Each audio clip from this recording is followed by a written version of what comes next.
바다가 부르는 곳. 한국 시니어를 위한 오디오북. 제1장 모멸의 맛. 70이 되어서야 알았다. 가장 차가운 말은 가족의 입에서 나온다는 것을. 정희는 찻잔을 든 손이 미세하게 떨리는 것을 느꼈다. 며느리 미영의 목소리가 부엌에서 새어나왔다.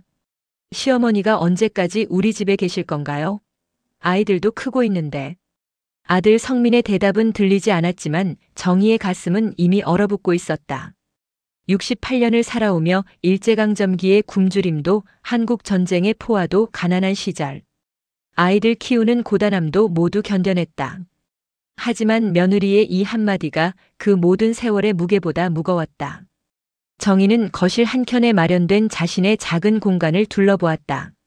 남편 순철이 세상을 떠난 지 3년, 아들 집에서 지낸 지도 벌써 1년이 넘었다. 처음엔 어머니 혼자 계시면 안 되죠. 우리와 함께 사세요라며 효심 넘치는 말을 했던 성민이었다. 그러나 시간이 흐르며 상황은 달라졌다. 아침마다 들리는 미영의 한숨 소리, 아이들이 할머니 방을 지날 때 조심스레 발걸음을 죽이는 모습, 그리고 가족 대화에서 점점 소외되어가는 자신의 모습을 정희는 매일 마주해야 했다. 할머니, 텔레비전 소리 좀 작게 해주세요. 준호가 공부하고 있어요. 12살 손자 준호의 이 말조차 이제는 가시처럼 느껴졌다. 예전 같으면 우리 준호 공부 열심히 하는구나 하며 웃어넘겼을 일이었다. 하지만 지금은 달랐다. 모든 말과 행동이 자신이 이 집에서 불편한 존재라는 메시지로 들렸다. 정희는 창밖을 바라보았다. 서울 아파트의 12층에서 내려다 보이는 도시의 풍경은 늘 똑같았다. 회색빛 건물들이 끝없이 펼쳐져 있고 사람들은 개미처럼 바쁘게 움직이고 있었다. 이곳에서 자신은 무엇인가? 그냥 공간만 차지하는 짐짝 같은 존재는 아닐까? 문득 고향 마을이 그리워졌다. 전라남도 해남의 작은 농촌 마을, 그곳에는 아직도 남편과 함께 가꿨던 집과 텃밭이 남아있었다. 순철이 생전에 이 집은 우리가 평생 일해서 마련한 보금자리다. 언젠가 아이들에게 물려줄 소중한 재산이야라고 했던 말이 떠올랐다. 그런데 지금 그 집은 비어있고 자신은 아들 집 한켠에서 눈치를 보며 살고 있었다. 이것이 순철이 원했던 모습일까? 저녁 시간이 되자 성민이 퇴근해서 들어왔다. 시내 한 중견 기업에서 과장으로 일하는 아들은 언제나 피곤한 표정이었다. 정희는 아들이 힘들어하는 것을 알고 있었다. 직장에서의 스트레스, 두 아이의 교육비, 아파트 대출금. 40대 중반의 아들에게 지워진 짐이 얼마나 무거운지 모르는 것은 아니었다. 아들아, 오늘도 늦었구나. 많이 힘들지? 정희가 다가가자 성민은 잠깐 멈칫했다. 평소 같으면 괜찮아요, 어머니 하며 환하게 웃어 보였을 텐데 오늘은 표정이 어두웠다. 어머니. 성민이 입을 열었다가 다시 닫았다. 그 순간 미영이 부엌에서 나왔다. 여보, 우리 좀 이야기해요. 정희는 두 사람의 분위기에서 무언가 심각한 기운을 감지했다. 혹시 아까 부엌에서 들었던 그 대화와 관련이 있는 것은 아닐까? 준호야, 지은아, 방에서 숙제해라. 미영이 아이들을 재촉했다. 아이들이 방으로 들어가자 거실에는 어색한 침묵이 흘렀다. 정희는 가슴이 두근거렸다. 이런 분위기는 처음이었다. 어머니. 성민이 다시 입을 열었다. 실은 우리가 이야기할 게 있어요. 미영이 남편 옆에 앉으며 말했다. 어머니, 저희도 정말 어려운 말씀을 드리는 거예요. 하지만 이 집이 너무 좁아서요. 아이들도 크고 있고 준호는 중학교 올라가면 자기 방이 필요하고. 정희의 가슴이 철렁 내려앉았다. 결국 이 순간이 온 것이다. 그래서 성민이 말을 이었다. 어머니께서 고향으로 돌아가시는 게 어떨까 해서요. 물론 생활비는 저희가 계속 보내드릴게요. 한 달에 한 번씩 찾아뵐게요. 정희는 아무 말도 할 수 없었다. 머릿속이 하얗게 비었다. 이것이 바로 버림받는다는 느낌인가? 저희도 정말 죄송해요. 미영이 덧붙였다. 하지만 현실적으로 생각해보면 어머니도 고향이 더 편하실 거예요. 친구분들도 계시고 공기도 좋고. 친구들이라. 정희는 쓰게 웃었다.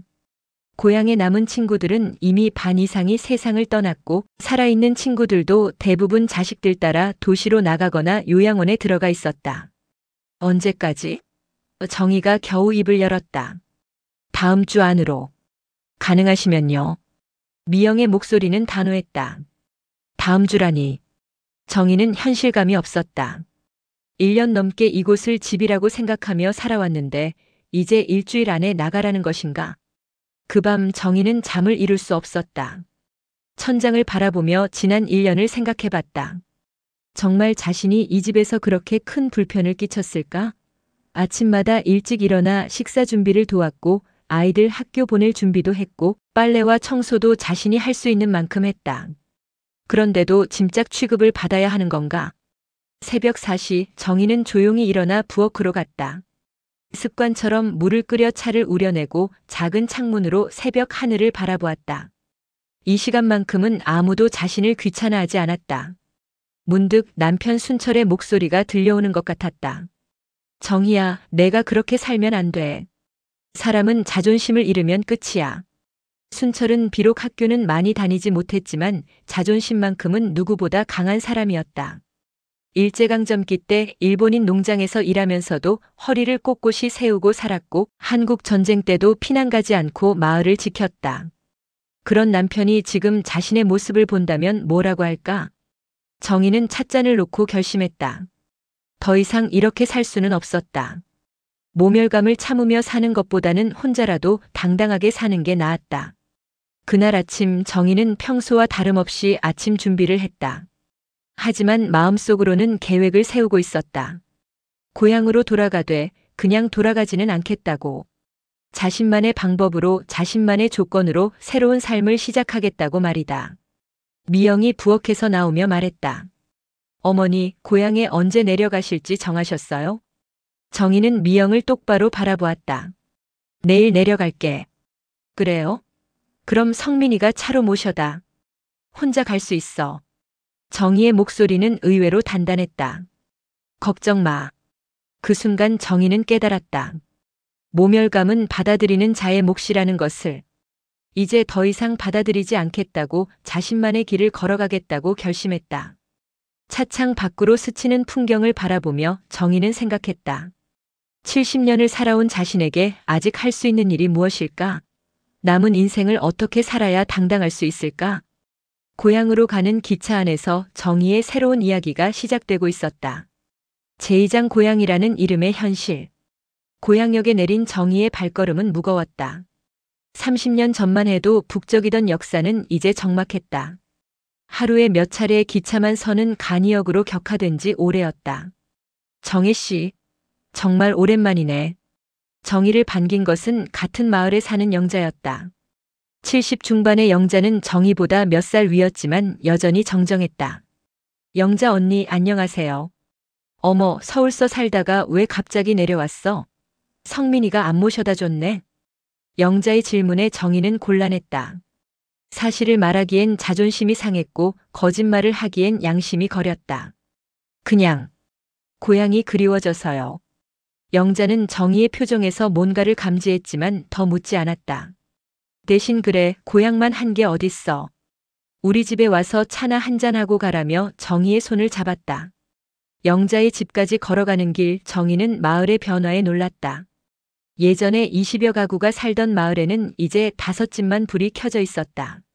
나머지는 모두 빈집이 되어 풀이 무성히 자라고 있었다. 많이 변했지? 영자가 정희의 시선을 따라가며 말했다. 젊은 사람들은 다 도시로 나가고 우리 같은 늙은이들만 남았어. 그나마 작년에 최 씨 할아버지까지 돌아가시고. 영자의 집 마루에 앉아 차를 마시며 정희는 마을의 근황을 들었다. 대부분이 암울한 소식이었다. 버스 운행 횟수가 줄어들어 장보러 읍내 나가기도 힘들어졌고 마을 이장도 공석인 채로 몇 달째 버텨지고 있다고 했다. 그런데 정혜 씨 집은 어떻게 할 거야? 3년째 비어 있는데. 정희는 한숨을 쉬었다. 남편이 세상을 떠난 후 서울로 올라가면서 집은 그대로 두었다. 가끔 성민이 내려와서 관리를 해주긴 했지만 사람이 살지 않는 집은 금세 낡아갔다. 일단 집부터 정리해야겠어요. 혼자 하기 힘들 텐데. 내가 도와줄게. 영자의 따뜻한 말에 정희는 고마웠다. 적어도 여기에는 자신을 짐짝 취급하지 않는 사람이 있었다. 이튿날부터 정희는 집 정리에 들어갔다. 3년 동안 사람이 살지 않은 집은 곰팡이 냄새가 났고 여기저기 보수가 필요했다.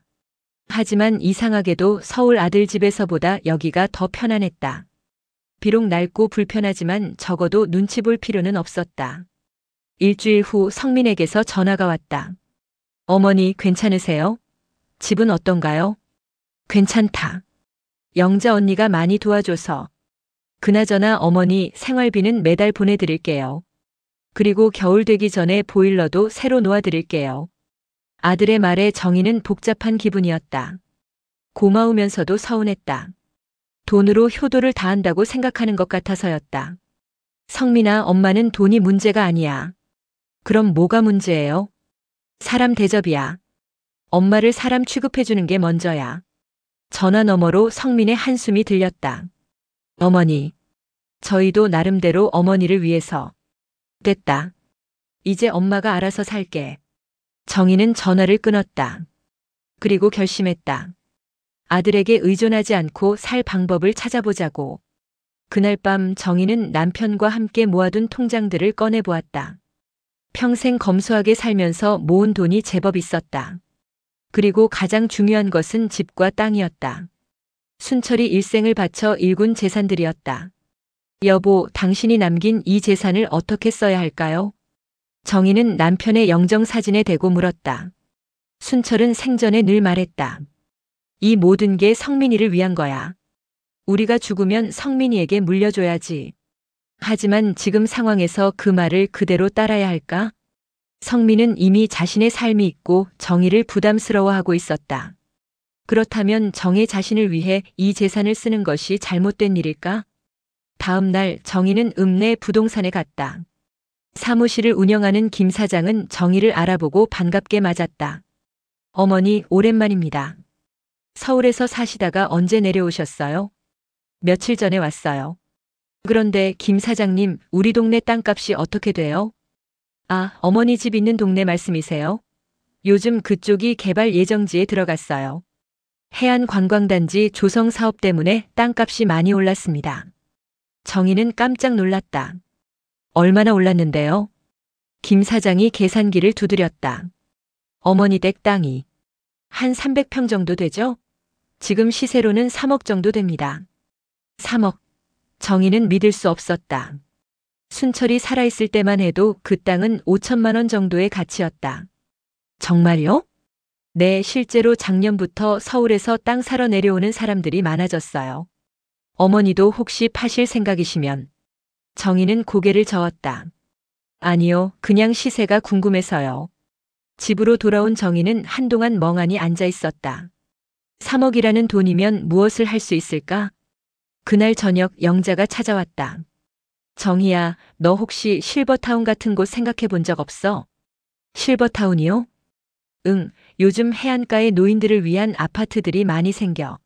내 조카딸이 그런 곳에서 일하는데 시설도 좋고 프로그램도 많다고 하더라고. 정희는 흥미가 생겼다. 어떤 곳인데요? 바다가 내려다 보이는 곳에 있어. 독립적으로 살면서도 필요할 때 도움받을 수 있고 비슷한 나이대 사람들과 어울릴 수도 있고. 물론 돈은 좀 들지만. 그날 밤 정희는 잠을 이루지 못했다. 실버타운이라. 생각해 본 적 없는 선택이었다. 하지만 지금 상황에서는 나쁘지 않은 선택일 수도 있었다. 며칠 후 정희는 영자와 함께 해안가 실버타운을 견학하러 갔다. 오션뷰 시니어타운이라는 이름의 그곳은 정희의 예상보다 훨씬 좋았다. 바다가 한눈에 내려다 보이는 위치에 자리 잡은 아파트형 주택들과 각종 편의시설들이 잘 갖춰져 있었다. 어떠세요? 마음에 드시나요? 안내를 맡은 직원이 물었다. 좋네요. 그런데 입주 비용은 어떻게 돼요? 84이 기준으로 입주금 2억 원, 월 관리비 30만 원입니다. 2억 원. 정희는 계산해 봤다. 고향 땅을 팔면 충분히 가능한 금액이었다. 혹시 계약서나 그런 걸 볼 수 있을까요? 집으로 돌아온 정희는 며칠 동안 고민했다. 과연 이것이 옳은 선택일까? 순철이 평생 일궈놓은 땅을 팔아서 자신만을 위해 쓰는 것이 맞을까? 하지만 다른 한편으로는 생각했다. 지금까지 자신은 누구를 위해 살았는가? 자식들을 위해, 남편을 위해, 시부모를 위해 살아왔다. 이제 70이 넘은 나이에 자신을 위해 사는 것이 그렇게 잘못된 일일까? 그때 성민에게서 전화가 왔다. 어머니, 안녕하세요. 그 집 보일러는 언제 교체하시려고요? 아들아, 엄마가 할 말이 있어. 네, 말씀하세요. 엄마가 실버타운에 들어가려고 해. 전화 너머로 한동안 침묵이 흘렀다. 어머니, 갑자기 실버타운은 왜요? 돈도 많이 들 텐데. 엄마가 알아서 할게. 어머니, 설마 집을 팔려고 하시는 건 아니죠? 정희는 잠시 말을 멈췄다. 그리고 단호하게 말했다. 그럴 수도 있어. 어머니, 그 집은 아버지께서 평생 일해서 마련하신 건데 어떻게 그런 말씀을. 내 아버지가 그 집을 누구를 위해 마련했는지 생각해봐. 그리고 지금 엄마가 어떤 상황인지도. 어머니, 저희가 어머니를 홀대한 게 아니에요. 다만 현실적으로. 됐어. 이제 엄마 마음은 정해졌으니까. 정희는 전화를 끊었다. 그리고 남편의 영정사진을 바라보며 말했다. 여보, 미안해요. 하지만 이제 내 방식으로 살아보려고 해요. 제3장 결단의 무게. 성민은 다음 날 아침 일찍 회사에 휴가를 내고 고향으로 내려왔다. 정희가 부엌에서 아침 준비를 하고 있을 때 대문이 열리는 소리가 들렸다. 어머니. 성민의 목소리에는 다급함이 묻어 있었다. 정희는 가스레인지 불을 끄고 나왔다. 성민아, 왜 이렇게 갑자기? 어머니, 정말 집을 팔려고 하시는 거예요? 성민의 얼굴은 붉게 상기되어 있었다. 밤새 내려오느라 고생했을 것이 뻔했다. 앉아라. 이야기해보자. 어머니, 이 집은 아버지의 유산이에요. 함부로 처분하실 수 없어요. 정희는 아들을 바라보았다. 순철을 닮아 고집스러운 성격이지만 지금의 모습은 탐욕스러워 보이기까지 했다. 성민아, 내 아버지가 이 집을 누구 명의로 해뒀는지 아니? 그야. 어머니 명의로 하셨지만. 그럼 법적으로는 내 집이네. 성민은 말문이 막혔다. 실제로 집과 땅은 모두 정의 명의였다. 순철이 아내를 신뢰해서 그렇게 해둔 것이었다. 어머니, 법적으로는 그렇지만 도덕적으로는. 도덕? 정희가 아들의 말을 끊었다. 성민아, 너희가 엄마를 내쫓을 때는 도덕을 생각했니? 성민은 할 말이 없었다. 며칠 전의 일이 떠올랐다. 어머니, 저희가 어머니를 내쫓은 게 아니에요. 단지 뭐? 집이 좁다고? 아이들이 크고 있다고? 정희의 목소리가 높아졌다. 성민아, 엄마도 사람이야. 눈치 보며 살기 싫어서 나온 거야. 성민은 고개를 숙였다. 어머니의 말이 틀리지 않았다. 하지만 현실적으로 어쩔 수 없는 상황이었다. 어머니, 그럼 다른 방법을 생각해봐요. 서울에 작은 원룸이라도 구해드릴게요. 그래서 또 혼자 외롭게 살라고. 아들아, 엄마는 이제 다른 길을 가보려고 해. 정희는 실버타운 안내서를 꺼내 성민 앞에 놓았다. 이게 뭐예요? 실버타운이야. 엄마가 앞으로 살 곳. 성민은 안내서를 훑어보더니 놀란 표정을 지었다. 어머니, 여기 입주금이 2억 원이에요. 이런 돈 어디서 구하려고. 내 아버지가 남긴 땅을 팔면 돼. 안 돼요. 성민이 벌떡 일어났다. 그 땅은 제가 물려받을. 정희가 찬찬히 아들을 바라보았다. 성민아, 너는 언제부터 엄마가 죽기를 기다리고 있었니? 성민은 얼굴이 사색이 되었다. 어머니, 그런 뜻이 아니에요. 그럼 뭔 뜻이야? 엄마는 살아있는데 벌써 유산 타령을 하는 게. 어머니. 성민의 목소리가 떨렸다. 저도 2아이 키우고 대출금 갚고. 정말 힘들어요. 정희는 아들의 말을 듣고 마음 한편이 아팠다. 하지만 동시에 서운했다. 아들에게 자신은 그저 재산을 물려줄 존재일 뿐인 걸까? 성민아, 엄마 말 잘 들어. 내 아버지가 이 집을 왜 엄마 명의로 해뒀는지 아니? 성민은 고개를 저었다. 내 아버지는 말씀하셨어. 정희야, 이 집은 너를 위한 거야. 나보다 오래 살 내가 편하게 살라고 마련한 거야 라고. 성민은 처음 듣는 말이었다.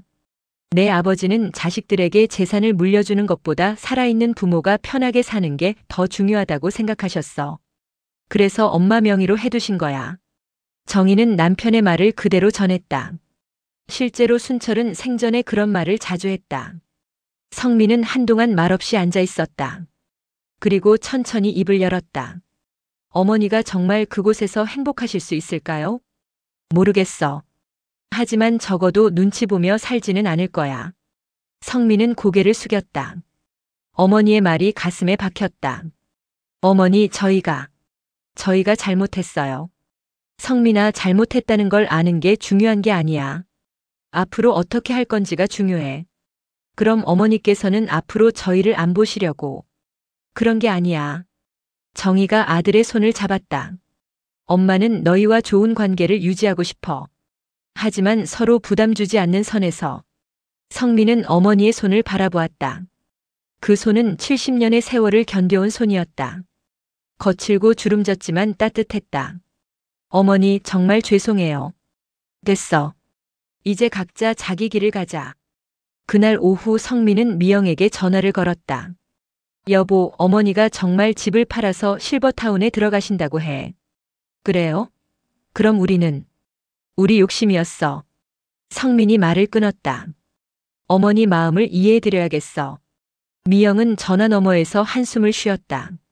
사실 그녀도 시어머니를 내보낸 것에 대해 죄책감이 있었다. 하지만 현실적으로 어쩔 수 없다고 자신을 합리화해왔다. 그럼 어머니가 원하시는 대로 하세요. 그날 저녁 정희는 부동산에 가서 땅 매매 계약을 체결했다.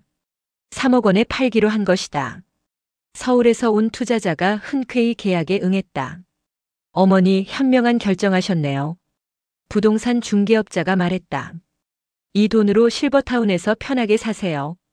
집으로 돌아온 정희는 남편의 영정사진 앞에 앉았다. 여보, 미안해요. 당신이 일생을 바쳐 일군 땅을 팔았어요. 하지만 이게 맞는 것 같아요. 당신도 말씀하셨잖아요. 살아있는 사람이 먼저라고. 그 순간 바람이 창문을 흔들었다. 마치 남편이 대답하는 것 같았다. 이틀 후 정희는 실버타운과 입주 계약을 체결했다. 다음 달부터 새로운 삶이 시작될 예정이었다.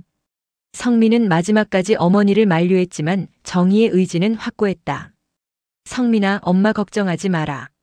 엄마도 새로운 인생을 살아보고 싶어. 어머니, 혹시 불편한 게 있으시면 언제든 연락하세요. 한 달에 한 번은 꼭 찾아뵐게요. 정희는 아들의 말에 미소를 지었다. 이제야 아들이 진심 어린 효심을 보이는 것 같았다. 의무감에서가 아니라 진짜 걱정해서 하는 말 같았다. 고마워, 아들아. 며칠 후 정희는 간단한 짐만 챙겨서 실버타운으로 이사했다.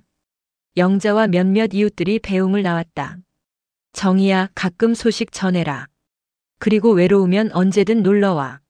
고마워요, 언니. 언니도 건강하세요. 실버타운으로 가는 차 안에서 정희는 창밖을 바라보았다.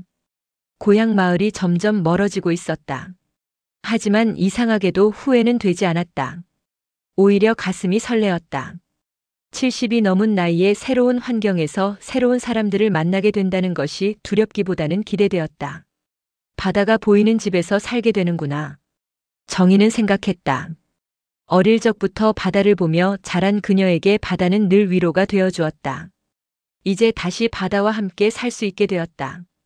실버타운에 도착한 정희는 자신의 새 집을 둘러보았다. 작지만 깔끔한 원룸형 주택이었다. 무엇보다 창밖으로 펼쳐진 바다 풍경이 장관이었다. 어떠세요? 마음에 드시나요?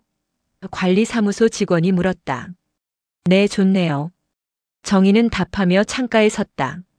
푸른 바다 위로 갈매기들이 날고 있었다. 새로운 삶의 시작이었다. 제사장 새로운 이웃들. 실버타운에서의 첫날 밤 정희는 잠을 이루지 못했다.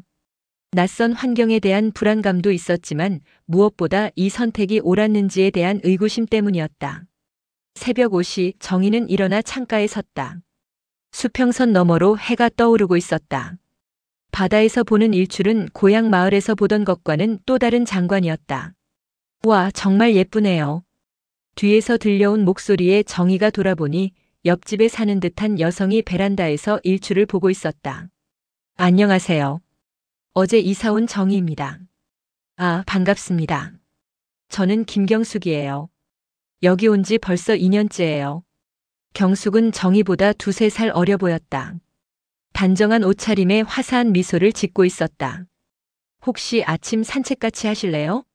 여기 산책로가 참 좋거든요. 정희는 망설였다가 고개를 끄덕였다. 어차피 잠도 안 오는 상황에 집에만 있을 이유는 없었다. 두 사람은 해안 산책로를 걸었다.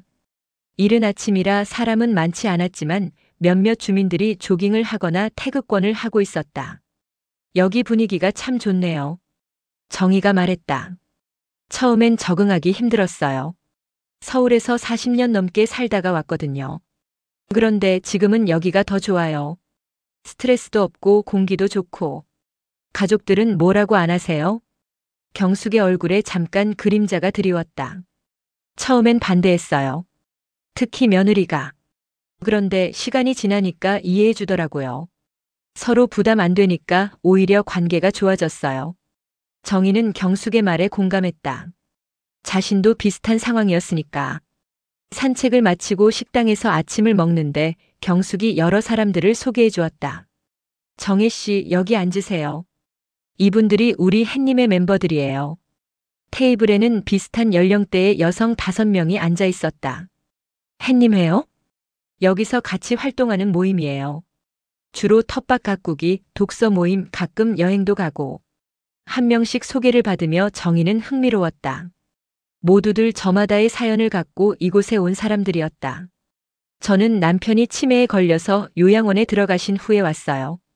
70대 초반으로 보이는 순자가 말했다. 저는 혼자 사는 게 무서워서 왔고요.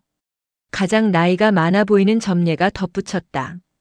각자의 사연을 들으며 정희는 자신만 힘든 상황에 있는 게 아니라는 걸 깨달았다. 모두가 저마다의 이유로 이곳을 선택한 것이었다. 정희 씨도 텃밭 가꾸는데 참여하실래요? 경숙이 물었다. 텃밭이 있어요? 네, 뒤편에 주민들을 위한 텃밭이 있어요. 구획을 나눠서 각자 채소나 화초를 키우죠. 정희의 눈이 반짝였다. 고향에서 평생 농사를 지어온 그녀에게 텃밭은 반가운 소식이었다. 점심 후 경숙의 안내로 텃밭을 둘러보았다. 바다가 내려다 보이는 언덕에 조성된 텃밭은 제법 넓었다. 각 구획마다 주인의 개성이 담긴 채소와 꽃들이 자라고 있었다. 여기가 제 텃밭이에요. 경숙이 자랑스럽게 보여주었다. 상추, 배추, 고추 등이 잘 자라고 있었다. 와, 정말 잘 키우셨네요. 처음엔 전혀 몰랐는데 여기서 배웠어요. 옆 구획 비어 있으니까 정희 씨가 쓰세요. 정희는 빈 땅을 바라보았다. 오랜만에 마음이 설렜다. 다시 흙을 만질 수 있다는 생각에 기뻤다. 그날 오후 정희는 관리사무소에서 텃밭 사용 신청을 했다. 그리고 읍내에 나가 모종과 씨앗, 농기구를 샀다. 어머님, 농사 지실 건가요? 농기구 상점 주인이 물었다. 실버타운에 텃밭이 있어서요. 아, 그곳 말씀이시군요. 요즘 거기서 많이 오세요. 좋은 일이에요. 몸도 건강해지고 마음도 즐거워지고. 집으로 돌아온 정희는 구입한 물건들을 정리하며 계획을 세웠다. 오이, 토마토, 상추, 깻잎. 예전에 고향에서 기르던 채소들을 다시 키워보고 싶었다. 저녁 식사 후 로비에서 다른 주민들과 차를 마시는데 한 남성이 다가왔다. 정혜 씨죠? 저는 박철수입니다. 옆동에 살아요. 철수는 70대 중반으로 보였지만 정정해 보였다. 인사를 나누며 알게 된 바로는 그는 퇴직 후 이곳에 온 전직 교사였다. 여기서 독서 모임도 하시나요? 철수가 물었다. 독서 모임이요? 네, 한 달에 2번씩 모여서 책도 읽고 토론도 해요.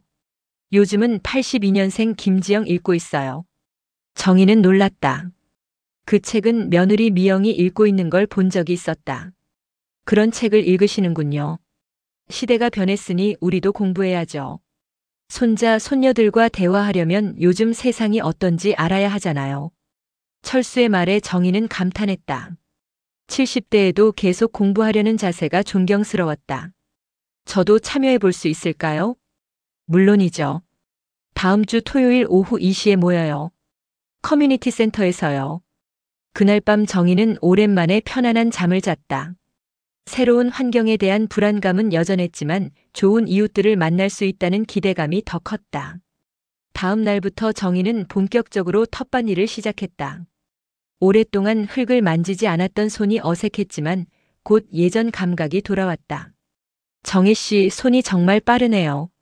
옆에서 풀을 뽑고 있던 순자가 말했다. 고향에서 평생 농사지었거든요. 그럼 우리한테 좀 가르쳐 주세요. 저희는 다 초보라서. 정희는 기꺼이 자신의 경험을 나눠주었다. 씨앗 뿌리는 방법, 물 주는 시기, 해충 방지법 등을 알려주니 다들 고마워했다. 정희 씨 덕분에 올해는 수확이 좋을 것 같아요. 경숙이 웃으며 말했다. 텃밭에서 일하는 시간이 정희에게는 가장 행복한 순간이었다.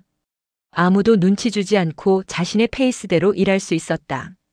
무엇보다 뭔가 생산적인 일을 한다는 기분이 좋았다. 일주일 후 정희는 처음으로 독서 모임에 참석했다.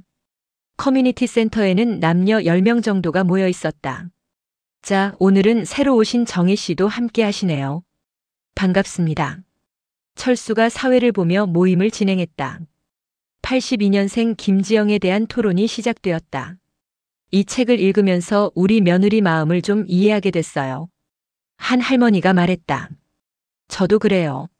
예전엔 며느리가 왜 그렇게 힘들어하는지 몰랐는데. 정희는 조용히 듣고 있었다. 자신도 비슷한 생각이 들었다. 미영의 입장에서 생각해보니 시어머니와 함께 사는 것이 쉽지 않았을 것 같았다. 정희 씨는 어떻게 생각하세요? 철수가 물었다. 정희는 잠시 망설이다가 입을 열었다.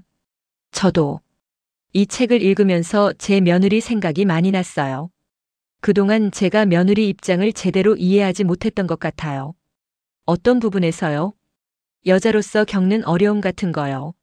저희 때는 그냥 참고 살았는데 요즘 여자들은 그렇게 살고 싶어 하지 않잖아요. 모임 참가자들이 고개를 끄덕였다. 그러고 보니 우리가 젊었을 때와 지금은 정말 다르죠. 맞아요. 우리 손녀들 보면 정말 당당하게 살더라고요. 토론은 2시간 가까이 계속되었다.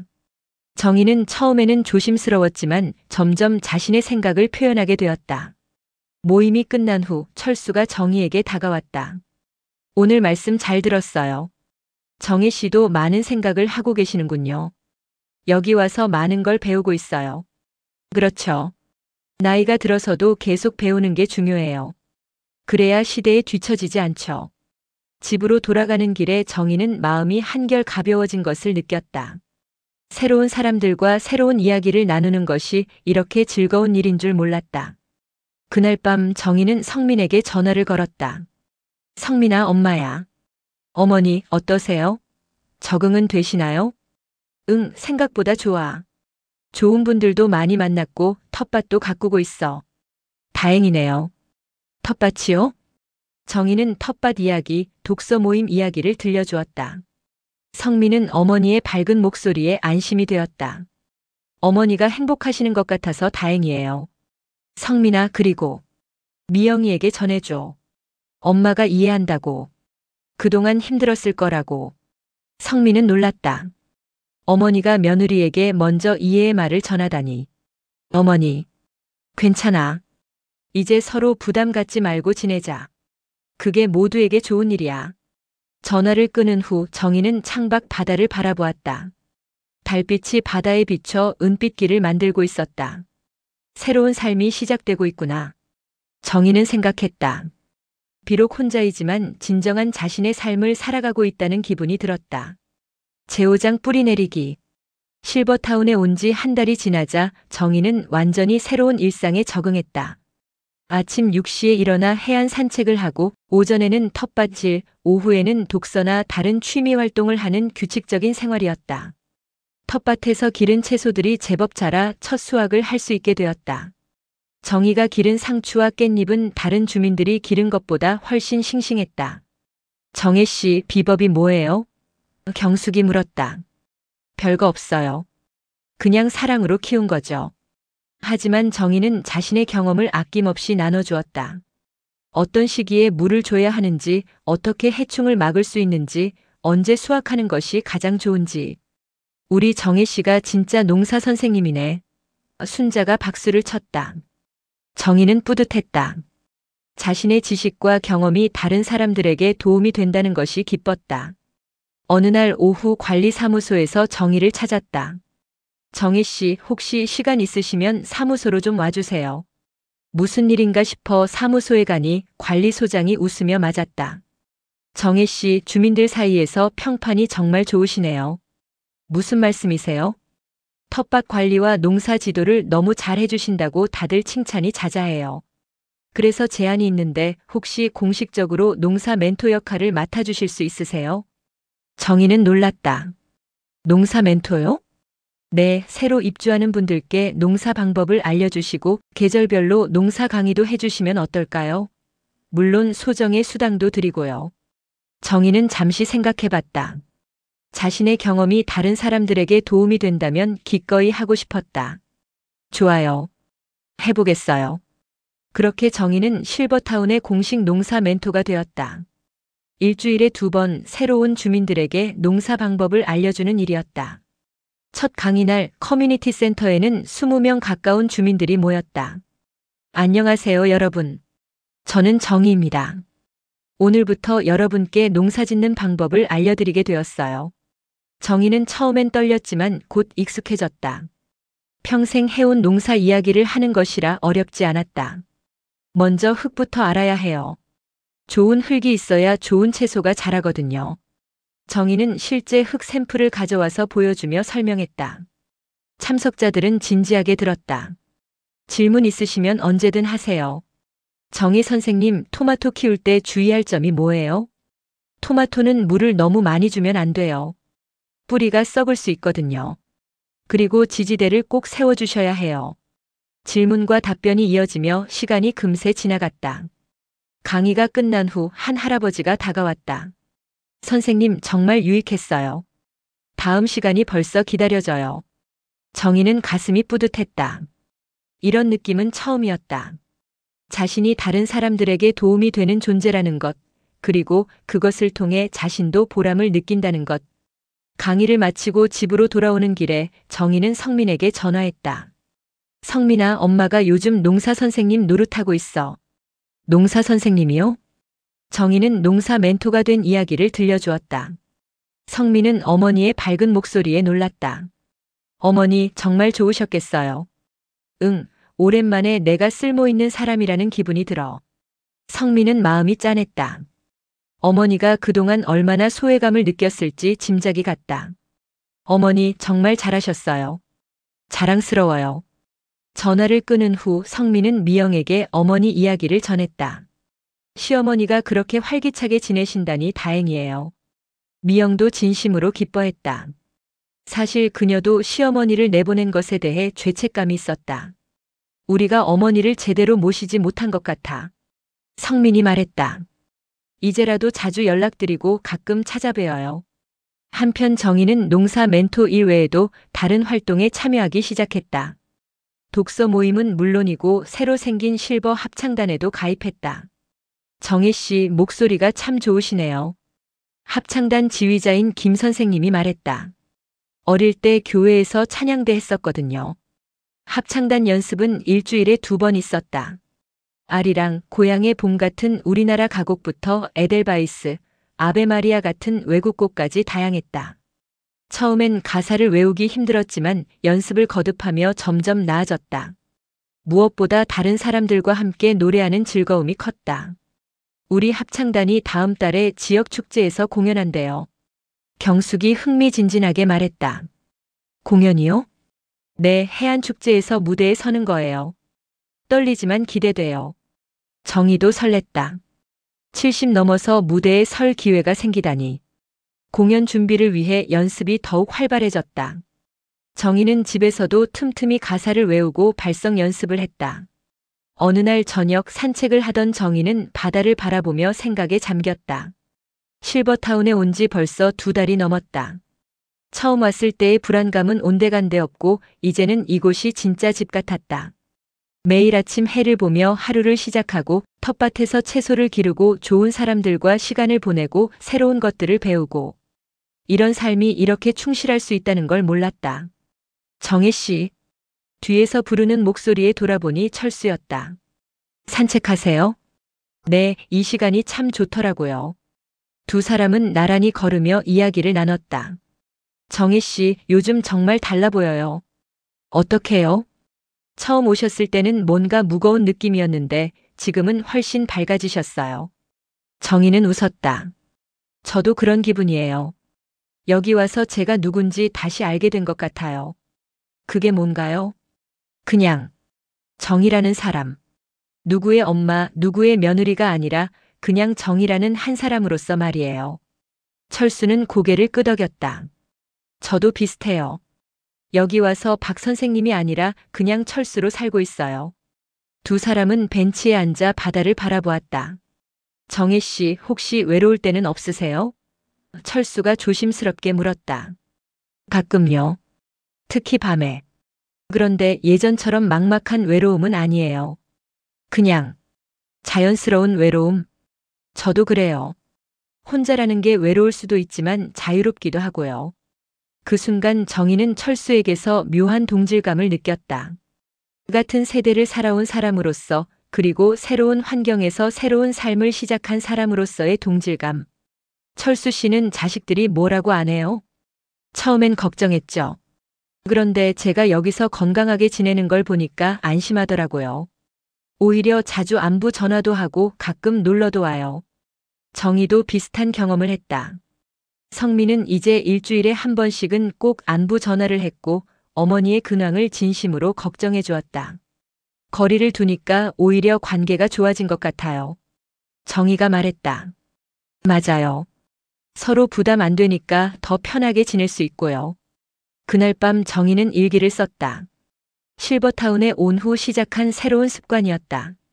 오늘도 좋은 하루였다. 농사 강의도 잘 끝났고 합창 연습도 즐거웠다.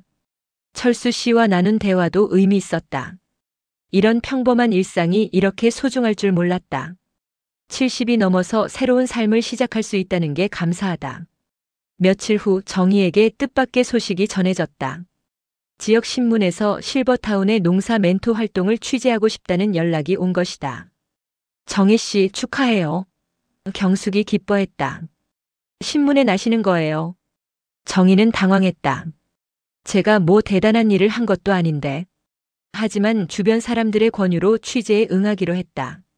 기자가 와서 정희의 이야기를 들었다. 어떤 계기로 이곳에 오게 되셨나요? 정희는 자신의 이야기를 솔직하게 들려주었다. 아들 집에서 겪었던 어려움, 실버타운을 선택한 이유, 그리고 현재의 생활까지.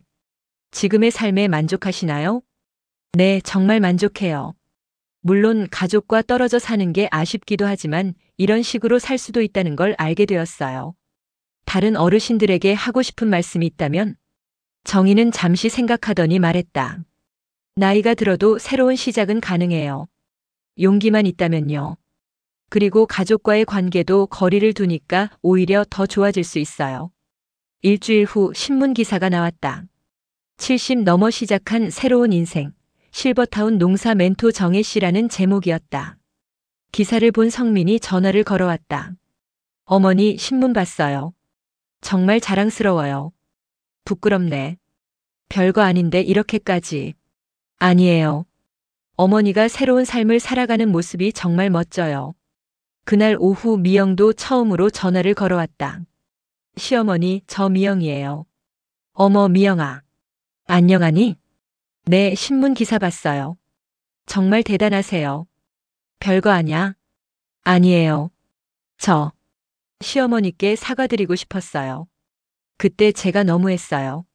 정희는 며느리의 진심 어린 사과에 마음이 따뜻해졌다. 됐어, 미영아. 이제 다 지난 일이야. 오히려 고마워. 덕분에 새로운 삶을 시작할 수 있었으니까. 시어머니. 미영아, 우리 이제 좋은 관계로 지내자.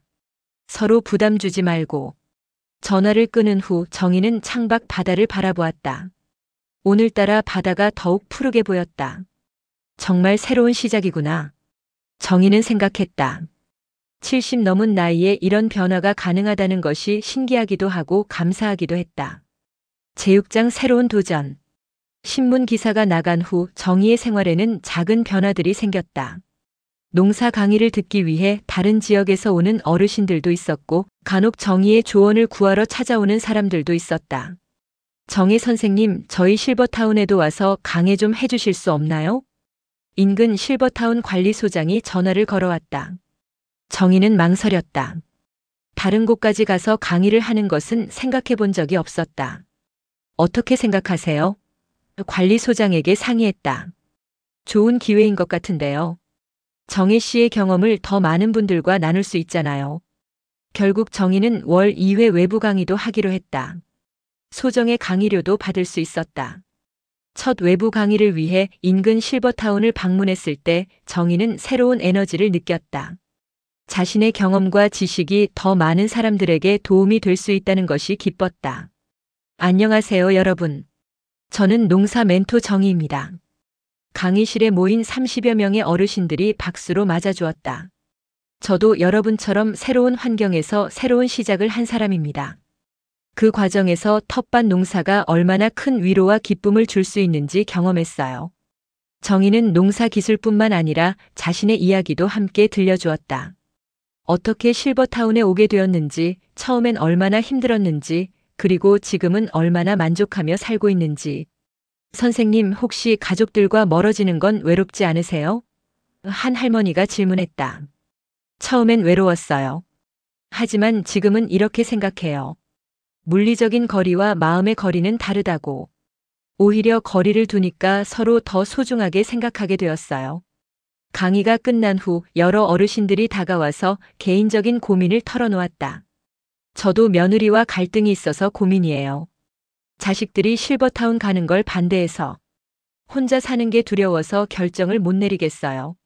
정희는 한 분 한 분의 이야기를 진심으로 들어주었다. 그리고 자신의 경험을 바탕으로 조언을 해주었다. 가장 중요한 건 자신이 행복한 선택을 하는 거예요.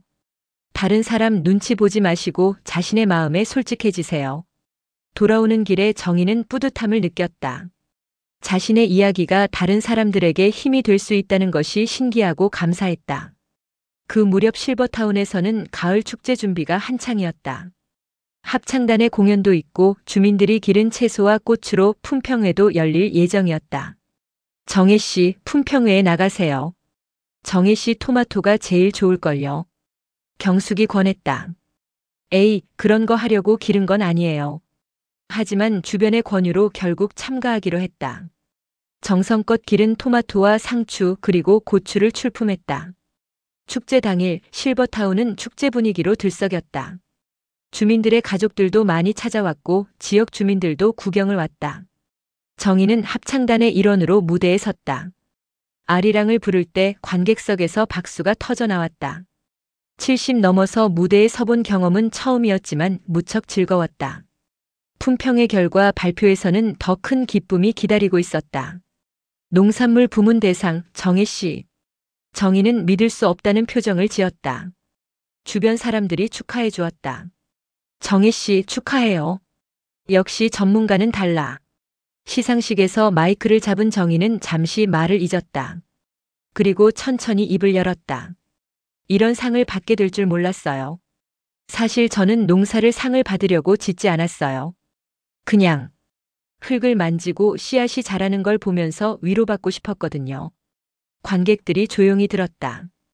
여기 와서 새로운 삶을 시작하면서 제가 그동안 잊고 있던 것들을 많이 발견했어요. 제가 누군지, 무엇을 좋아하는지, 어떻게 살고 싶은지. 정희의 목소리에는 진심이 담겨 있었다. 나이가 들어도 새로운 시작은 가능해요. 용기만 있다면요. 관객석에서 박수가 터져 나왔다. 그 박수 소리에 정희는 가슴이 벅찼다. 축제가 끝난 후 예상치 못한 손님이 찾아왔다. 성민이 가족과 함께 온 것이다. 어머니, 어머 성민아, 미영이, 준호, 지은이까지. 정희는 깜짝 놀라며 가족들을 맞았다. 어머니, 축제 소식을 듣고 왔어요. 어머니 공연도 보고 싶었고. 할머니 수상 축하해요. 손자 준호가 말했다. 우리 할머니 최고. 손녀 지은이도 환하게 웃었다. 가족들과 함께 저녁을 먹으며 정희는 오랜만에 행복한 시간을 보냈다. 무엇보다 가족들이 자신의 새로운 삶을 인정해주고 있다는 것이 기뻤다. 어머니, 정말 잘 지내시는 것 같아서 안심돼요. 미영이 진심으로 말했다. 고마워, 미영아. 너희들도 이제 편하게 지낼 수 있을 거야. 어머니, 저희가 어머니를 제대로 모시지 못해서. 됐어. 정희가 아들의 말을 막았다. 이제 모든 게 잘 되었잖아. 서로 좋은 관계로 지내는 게 중요해. 다음 날 아침 가족들을 배웅하며 정희는 생각했다. 거리를 두니까 오히려 가족 관계가 더 좋아진 것 같다. 서로에 대한 부담도 줄고 진심으로 걱정해주는 마음도 생겼다. 며칠 후 또 다른 기회가 찾아왔다. 지역 방송국에서 정희의 이야기로 다큐멘터리를 만들고 싶다는 연락이 온 것이다. 다큐멘터리요? 네, 고령화 사회에서 새로운 노후 생활의 모델로서 정혜 씨의 이야기를 소개하고 싶어요. 정희는 망설였다. 텔레비전에 나간다는 것이 부담스럽기도 했다. 하지만 철수의 조언을 들고 결정했다. 정혜 씨의 이야기가 같은 처지에 있는 많은 어르신들에게 힘이 될 수 있을 거예요. 좋은 기회인 것 같아요.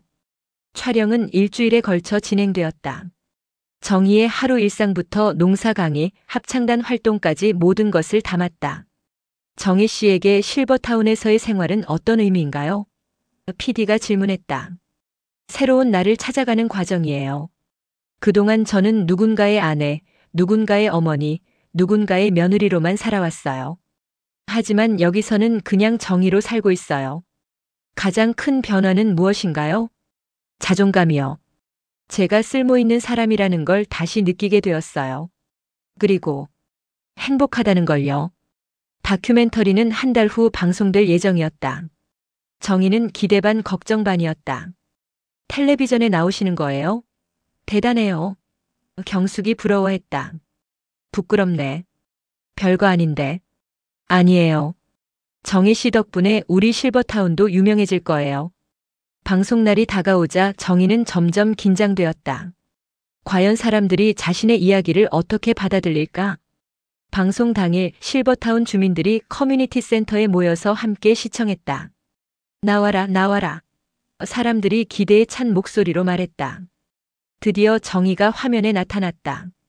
텃밭에서 일하는 모습, 강의하는 모습, 합창하는 모습. 와, 정혜 씨 정말 멋져 보여요. 화면 속 정희는 생각보다 당당하고 자신감 있어 보였다. 인터뷰에서 하는 말들도 진심이 담겨 있었다. 사실 처음엔 무서웠어요. 70이 넘은 나이에 새로운 환경에서 살 수 있을까, 새로운 사람들과 어울릴 수 있을까. 하지만 해보니까 별거 아니더라고요. 용기만 있으면 언제든 새로운 시작이 가능해요. 방송이 끝나자 박수가 터져 나왔다. 정혜 씨 정말 멋졌어요. 우리 정혜 씨 덕분에 실버타운이 유명해졌네. 그날 밤 성민에게서 전화가 왔다. 어머니, 방송 봤어요. 정말 자랑스러웠어요. 많이 부끄럽던데. 아니에요. 어머니가 이렇게 당당하게 사시는 모습 보니까 정말 기뻤어요. 제가 어머니를 제대로 이해하지 못했던 것 같아요. 성민아, 엄마는 너희가 행복하면 돼. 이제 서로 자기 길을 당당하게 걸어가자. 방송 후 며칠 동안 전국에서 전화와 편지가 쏟아져 들어왔다. 정희 씨와 똑같은 상황에 있었는데 용기를 얻었습니다. 저도 실버타운 알아보고 있어요. 어디가 좋을까요? 나이 들어도 새로운 시작이 가능하다는 말씀에 감동했어요. 정희는 이런 반응들을 보며 신기했다. 자신의 이야기가 이렇게 많은 사람들에게 영향을 줄 수 있다니. 어느 날 저녁 바다를 바라보며 산책하던 정희는 생각했다. 내가 이렇게 많은 사람들에게 힘이 될 수 있는 존재였구나. 70 넘어서 새로 발견한 자신의 모습이었다. 단순히 농사를 잘 짓는 사람이 아니라 자신의 경험을 통해 다른 사람들에게 용기를 줄 수 있는 사람. 이제 정희에게는 새로운 꿈이 생겼다. 더 많은 어르신들이 용기를 갖고 새로운 삶을 시작할 수 있도록 돕는 것이었다. 제7장 실현과 성장. 방송 이후 정희의 일상은 더욱 바빠졌다.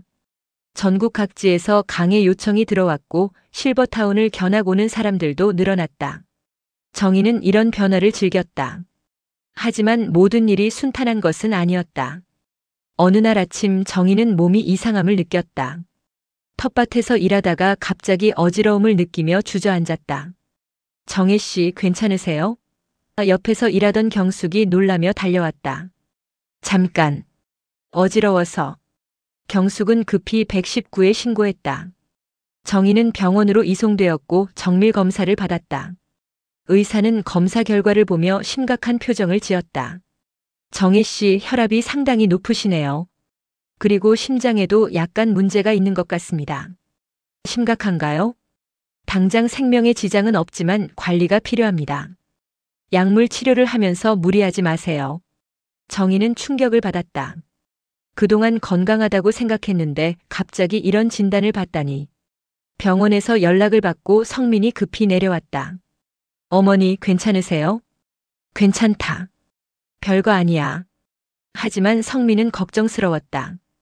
어머니, 서울로 올라오시는 게 어떨까요? 큰 병원에서 정밀 검사도 받으시고. 싫어. 여기서 치료받을 거야. 하지만 어머니, 혼자서 어떡해. 혼자가 아니야. 여기 좋은 사람들이 많아. 실제로 실버타운 주민들이 정희를 위해 많은 도움을 주었다. 경숙은 매일 안부를 확인했고 철수는 병원 갈 때마다 동행해 주었다. 순자는 정희가 좋아하는 음식을 해다 주었다. 정혜 씨, 우리가 있잖아요. 걱정하지 마세요. 경숙이 위로했다. 정희는 이런 따뜻한 배려에 감동했다. 가족보다 더 가족 같은 사람들이었다. 한 달 정도 치료를 받으면서 정희는 많은 것을 생각했다. 건강의 소중함, 주변 사람들의 고마움, 그리고 자신의 남은 인생에 대해서. 선생님, 제가 계속 강의 같은 걸 해도 될까요? 무리하지 않는 선에서는 괜찮습니다. 오히려 적당한 활동이 건강에 도움이 될 수 있어요. 의사의 말에 정희는 안도했다. 자신이 하고 있는 일들을 포기하고 싶지 않았다. 건강을 회복한 후 정희는 더욱 의미 있는 일을 하고 싶어졌다. 그래서 시작한 것이 인생 이야기 나누기 모임이었다. 여러분, 우리 각자의 인생 이야기를 나누어 보는 시간을 가져보면 어떨까요? 커뮤니티 센터에 모인 주민들에게 정희가 제안했다. 인생 이야기요? 네, 각자 살아온 이야기, 힘들었던 일, 기쁨, 일, 그런 것들을 서로 나누는 거예요. 젊은 사람들은 우리 세대가 어떻게 살았는지 잘 모르잖아요. 아이디어는 좋은 반응을 얻었다. 일주일에 한 번씩 모여서 각자의 인생 이야기를 나누기 시작했다. 첫 번째 시간에는 정희가 먼저 이야기했다. 저는 1952년에 태어났어요. 한국 전쟁이 한창일 때였죠. 어릴 때 정말 가난했어요. 하루에 한 끼 먹는 것도 어려웠고. 정희는 자신의 어린 시절부터 현재까지의 이야기를 들려주었다. 일제강점기의 끝자락, 한국 전쟁, 가난한 농촌 생활, 결혼과 육아, 남편의 죽음, 그리고 새로운 시작까지. 와, 정말 파란만장한 인생이셨네요. 우리 세대는 다 그랬어요. 격동의 시대를 살아온 거죠. 다음 주에는 철수가 이야기했다. 교사로서의 삶, 학생들과의 추억, 교육에 대한 신념 등을 들려주었다. 제가 교사가 된 1970년대만 해도 학교 시설이 정말 열악했어요. 교실에 난로 하나로 겨울을 났으니까요. 순자는 625대 피난간 이야기를 했다. 가족과 헤어져서 홀로 살아남은 이야기는 모든 사람들의 가슴을 울렸다. 그때는 정말 하루하루가 살아남는 것이 목표였어요. 지금 이렇게 편하게 사는 게 꿈만 같아요. 이런 이야기들을 들으며 정희는 깨달았다. 모든 사람이 저마다의 드라마 같은 인생을 살아왔다는 것을. 그리고 그 경험들이 얼마나 소중한 자산인지. 우리가 이런 이야기들을 기록으로 남겨보면 어떨까요? 정희가 제안했다. 기록요? 네, 책으로 만들어서 젊은 세대들이 읽을 수 있게요. 우리 세대가 어떻게 살았는지 알려주는 거예요. 모두들 흥미로워했다. 그렇게 우리들의 이야기 프로젝트가 시작되었다. 정희는 컴퓨터를 배우기 시작했다. 70 넘어서 컴퓨터를 배우는 것은 쉽지 않았지만 젊은 직원의 도움으로 점차 익숙해졌다. 정희 할머니, 타자 속도가 많이 빨라졌네요. 관리사무소의 젊은 직원 민수가 칭찬했다. 늙어도 배우면 되는구나 싶어서 신기해. 매주 모임에서 나온 이야기들을 정희가 컴퓨터로 정리했다. 다른 주민들도 각자 자신의 이야기를 글로 써서 가져왔다. 몇 달 후 드디어 우리들의 이야기라는 제목의 책이 완성되었다. 실버타운에서 자체 제작한 책이었다. 와, 정말 우리가 책을 만들었네요. 경숙이 감격해했다. 책에는 15분의 인생 이야기가 담겨 있었다. 일제강점기에서 현재까지의 한국 현대사가 개인의 경험을 통해 생생하게 그려져 있었다. 지역 도서관에서도 관심을 보였다. 이런 기록이 정말 소중해요. 도서관에 비치하고 싶습니다. 몇몇 학교에서도 역사 수업 자료로 쓰고 싶다는 연락이 왔다. 할머니, 할아버지들의 이야기를 학생들이 읽으면 역사가 더 생생하게 느껴질 거예요. 정희는 뿌듯했다. 자신들의 경험이 젊은 세대에게 도움이 될 수 있다니. 그 무렵 또 다른 기회가 찾아왔다. 서울의 한 대학교에서 실버 세대의 새로운 삶이라는 주제로 특강을 요청한 것이다. 대학교에서요? 정희는 놀랐다. 네, 사회복지학과에서 노인복지를 공부하는 학생들에게 실제 사례를 들려주고 싶다고 하네요. 정희는 고민했다. 대학생들 앞에서 강의를 한다는 것이 부담스러웠다. 하지만 철수의 격려로 용기를 냈다. 정혜 씨의 이야기를 젊은이들이 들어야 해요. 노인에 대한 편견을 바꿀 수 있을 거예요. 서울대학교에서 열린 특강에는 100여 명의 학생들이 참석했다. 안녕하세요. 저는 정희입니다. 정희는 떨리는 마음으로 시작했다. 여러분은 노인하면 뭐가 떠오르나요? 학생들이 웅성거렸다. 외롭고 의존적이고 과거에만 사는 사람들. 아마 그런 이미지일 거예요.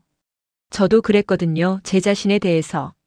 정희는 솔직하게 자신의 이야기를 들려주었다.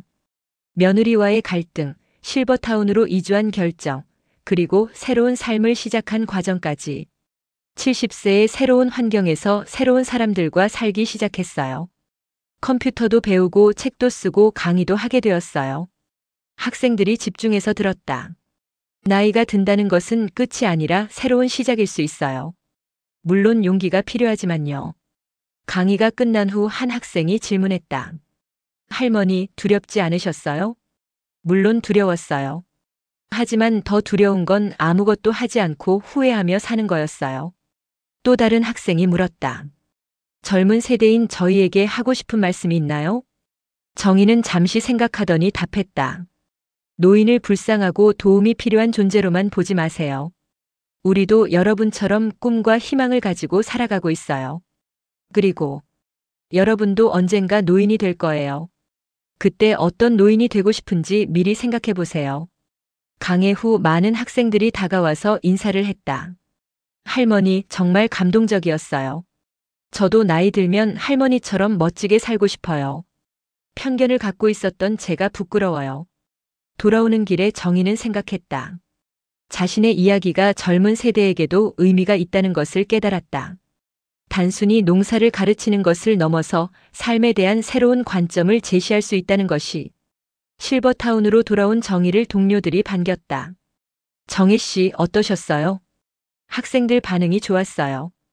우리 세대에 대한 인식을 조금이라도 바꿀 수 있었으면 좋겠어요. 그날 밤 정희는 일기에 썼다. 오늘 대학생들과 만난 시간이 참 의미 있었다. 내가 단순히 나이 든 사람이 아니라 경험과 지혜를 나눌 수 있는 존재라는 걸 다시 한번 깨달았다. 앞으로도 더 많은 사람들과 이런 소통을 하고 싶다. 정희의 새로운 삶은 이제 개인적인 만족을 넘어 사회적인 의미를 갖기 시작했다. 제8장 더 넓은 세상으로. 대학교 특강 이후 정희에게는 더 많은 기회들이 찾아왔다. 노인복지센터, 시민단체, 심지어 정부기관에서까지 강의 요청이 들어왔다. 정혜 씨, 이제 정말 유명 인사가 되셨네요. 경숙이 부러워하며 말했다. 에이, 무슨 유명 인사야. 그냥 내 이야기를 나누는 거지. 하지만 정희도 자신의 영향력을 느끼기 시작했다. 강의를 들은 사람들로부터 감사 인사나 후기가 계속 들어왔기 때문이었다. 정희 선생님 강의를 듣고 시어머니를 다시 모셨습니다. 실버타운 입주를 결정했어요. 용기를 주셔서 감사합니다. 부모님과의 관계가 많이 좋아졌어요. 이런 피드백들을 받을 때마다 정희는 자신이 하는 일의 의미를 새롭게 깨달았다. 어느 날 보건복지부에서 연락이 왔다. 정혜 씨, 고령 친화사회 정책 자문위원으로 위촉하고 싶습니다. 자문위원이요? 네, 실제 경험을 바탕으로 정책 개발에 조언을 해주시면 됩니다. 정희는 망설였다. 자신이 그런 큰일을 할 수 있을까? 걱정하지 마세요. 어려운 일이 아니에요. 그냥 현장의 목소리를 들려주시면 됩니다. 결국 정희는 자문위원을 맡기로 했다. 한 달에 한 번씩 서울에서 열리는 회의에 참석하게 되었다. 첫 회의에 참석한 정희는 긴장했다. 교수들, 공무원들, 다른 전문가들과 함께 앉아 있으니 위축감이 들었다. 정희 위원께서는 현장에서 직접 경험하신 내용을 바탕으로 말씀해 주시면 됩니다. 위원장이 격려했다. 회의 주제는 독거노인 지원 방안이었다. 전문가들이 각종 통계와 이론을 바탕으로 의견을 내놨다. 정희는 조용히 듣고 있었다. 정희 위원님은 어떻게 생각하시나요? 갑자기 발언 기회가 주어졌다. 정희는 잠시 망설이다가 입을 열었다. 독거노인 문제의 핵심은 외로움이라고 생각해요. 외로움이요? 네, 혼자 사는 게 문제가 아니라 사회와 단절되는 게 문제예요. 저도 혼자 살지만 외롭지 않거든요. 함께할 사람들이 있고 할 일이 있으니까요. 정희는 실버타운에서의 경험을 바탕으로 계속 말했다. 중요한 건 공간이 아니라 관계라고 생각해요. 집에서 혼자 살더라도 이웃과 소통하고 사회활동에 참여할 수 있다면 외롭지 않을 거예요. 참석자들이 관심 있게 들었다. 구체적으로 어떤 방법이 있을까요?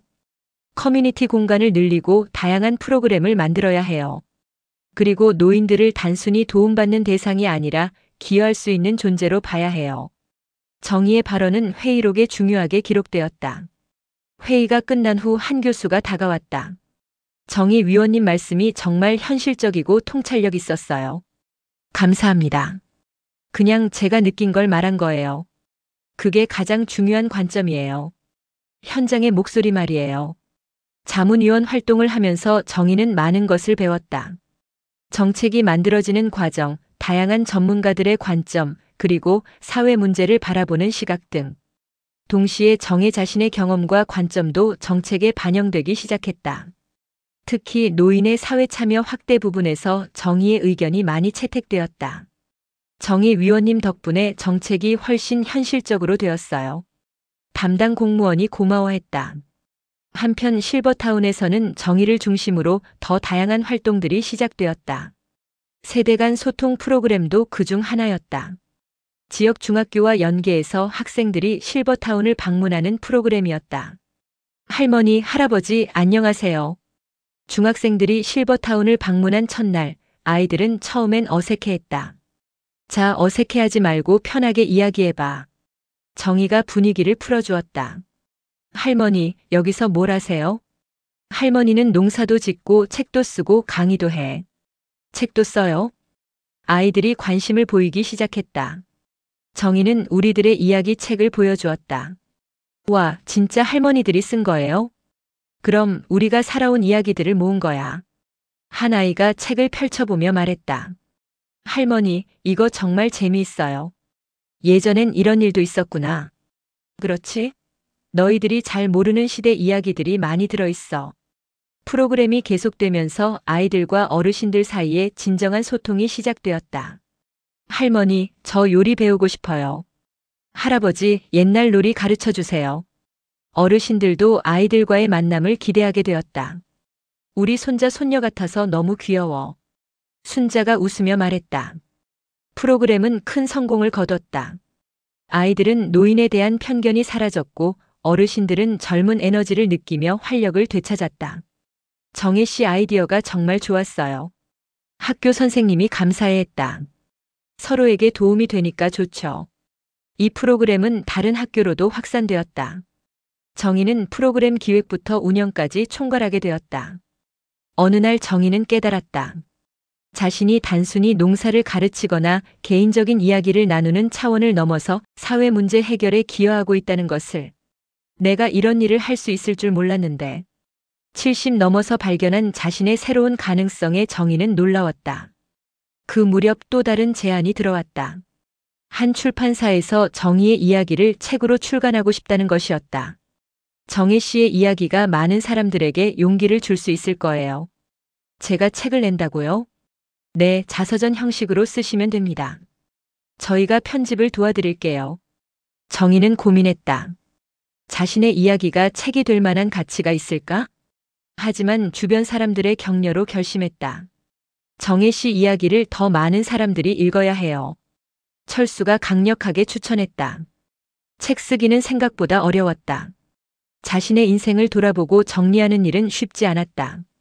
하지만 컴퓨터를 배운 덕분에 직접 글을 쓸 수 있었다. 매일 조금씩 자신의 이야기를 써내려갔다.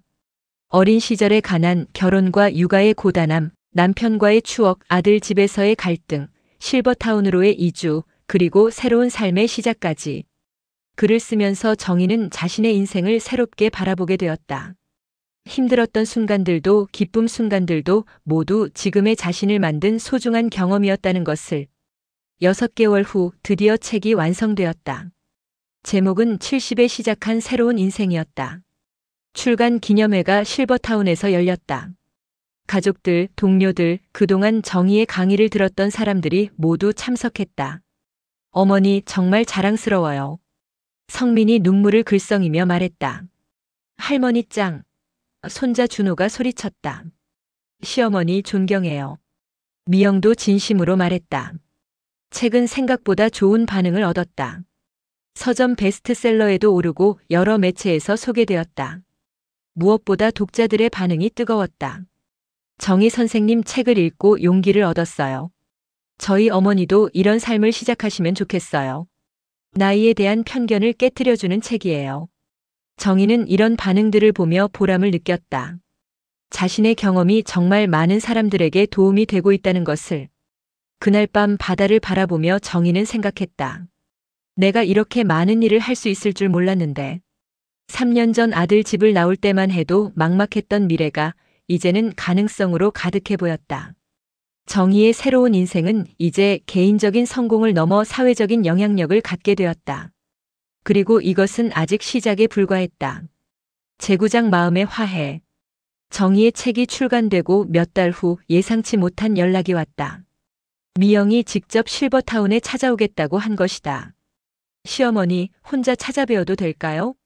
물론이지. 언제든 와. 며칠 후 미영이 실버타운에 도착했다. 정희는 며느리를 맞으며 반가웠다. 미영아, 어서 와. 여기가 엄마가 사는 곳이야. 미영은 실버타운을 둘러보며 감탄했다. 여기 정말 좋네요. 바다도 보이고 시설도 좋고. 그래, 여기서 참 편하게 살고 있어. 두 사람은 정희의 집에서 차를 마시며 이야기를 나눴다. 시어머니, 저 정말 죄송해요. 미영이 갑자기 고개를 숙이며 말했다. 미영아, 무슨 소리야? 이제 다 지난 일인데. 아니에요. 제가 정말 잘못했어요. 미영의 목소리가 떨렸다. 시어머니 책을 읽고 더 많이 깨달았어요. 제가 얼마나 이기적이었는지. 정희는 며느리의 손을 잡았다. 미영아, 너도 힘들었을 거야. 나도 이해해. 시어머니, 어떻게 그렇게 말씀하실 수 있어요? 미영이 눈물을 흘리기 시작했다. 시어머니를 그렇게 대하고도. 저는 정말 나쁜 며느리였어요. 정희는 며느리를 안아주었다. 미영아, 울지 마. 이제 서로 이해하게 됐잖아. 시어머니는 정말 대단한 분이세요. 저라면 그런 상황에서 이렇게 당당하게 살 수 없었을 거예요. 나도 처음엔 무서웠어. 하지의 시태그 바다가 부르는 곳. 한국 시니어를 위한 오디오북. 나도 처음엔 무서웠어. 하지만 용기를 내보니까 할 수 있더라고. 미영은 한동안 울었다. 그동안 쌓여있던 죄책감과 미안함이 터져 나오는 것 같았다. 미영아, 이제 그만 울어. 우리 바다나 보러 나갈까? 두 사람은 해안 산책로를 걸었다. 미영은 정희의 일상을 직접 보며 더욱 놀랐다. 어머니, 여기 분들이 다 어머니를 좋아하시는 것 같아요. 지나가는 주민들마다 정희에게 반갑게 인사했다. 정혜 씨, 오늘도 산책하세요? 며느리분이 오셨구나. 반갑습니다. 미영은 시어머니가 이곳에서 얼마나 사랑받고 있는지 느꼈다. 텃밭에 들러서는 더욱 감탄했다. 어머니, 여기 정말 잘 가꾸셨네요. 여기서 기른 채소들로 반찬 만들어서 이웃들과 나눠 먹어. 어머니가 이렇게 활발하게 사실 줄 몰랐어요. 나도 몰랐어. 여기 와서 새로운 나를 발견했지. 저녁에는 다른 주민들과 함께 식사를 했다. 미영은 시어머니가 이들과 어떻게 지내는지 지켜봤다. 정혜 씨는 우리의 자랑이에요. 경숙이 미영에게 말했다. 농사도 잘하시고 강의도 잘하시고 이제 책까지 내셨잖아요. 어머니가 정말 많이 바뀌셨어요. 미영이 솔직하게 말했다. 바뀐 게 아니라 원래 모습을 찾은 것 같아요. 철수가 말했다. 사람은 환경에 따라 다른 면을 보이거든요. 그 말에 미영은 깊이 생각해봤다. 혹시 자신이 시어머니의 가능성을 제한하고 있었던 건 아닐까?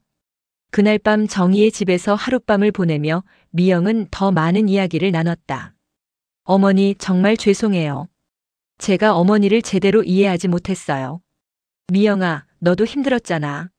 직장 다니면서 아이들 키우고 살림하고 거기에 시어머니까지 모시기 어려웠을 거야. 정희의 이해심에 미영은 또 눈물이 났다. 하지만 그래도 어머니를 그렇게 대했으면 안 됐어요. 됐어.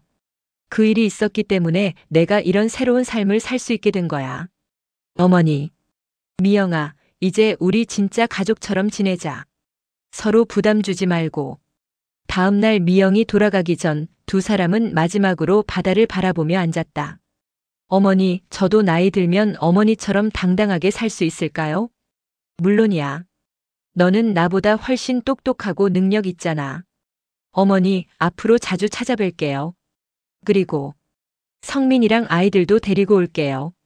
그래, 언제든 환영이야. 미영이 떠난 후 정희는 마음이 한결 가벼워진 것을 느꼈다. 그동안 마음 한편에 남아있던 상처가 치유되는 기분이었다. 며칠 후 성민에게서 전화가 왔다. 어머니, 미영이가 다녀온 이야기를 해주더라고요.